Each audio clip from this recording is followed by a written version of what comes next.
আমি আর রাত মিলে ওয়াসিফকে মিথ্যা বলে বোকা বানিয়েছিলাম, তাই নাকি? বাহ, বেশ মজা তো। আচ্ছা বন্ধুরা, তোমরা কি জানো এই মিথ্যা বলা নিয়ে ঈশপের খুব সুন্দর একটি গল্প আছে?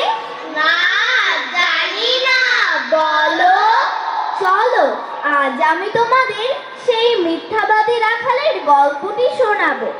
এক ছিল রাখাল, সে মাঠে গরু চড়াতো। একদিন সে ভাবলো, আচ্ছা, এটা মজা করলে কেমন হয়? গ্রামবাসীদের একটু চমকে দিই। বাঘ এসেছে, বাঘ এসেছে, বাঁচাও, বাঁচাও। বাঘ কই, বাঘ কই, বাঘ কই। আরে তোমরা বোঝো না, কোনো বাঘ নেই।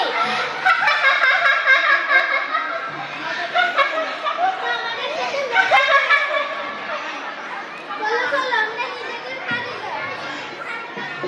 গ্রামবাসীরা যার যার কাজে চলে গেল। রাখাল প্রতিদিন মাঠে গরু চড়াতে যেত। কয়েকদিন পর সেদিন গ্রামবাসীরা ভীষণ বোকা বনে গিয়েছিল। আজ একটু মজা করে দেখবো নাকি? দেখি না কি হয়। বাঘ এসেছে, বাঘ এসেছে, বাঁচাও, বাঁচাও। বাঘ কই, বাঘ কই। আরে তুমি কোথায়, যদি এই কথা বলতে থাকো, তাহলে তোমাকে কেউ বিশ্বাস করবে না। চলো চলো, শুধু শুধু কাজ ফেলে এলাম, যত সব। এভাবে কয়েকদিন কেটে গেল। রাখাল প্রতিদিনই গরু চড়াতে যেত মাঠে। কিছুদিন পর সত্যিই বাঘ এলো।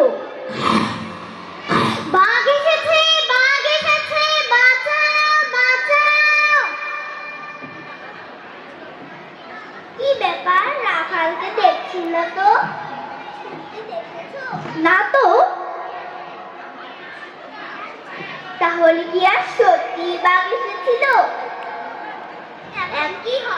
এখন কি হবে?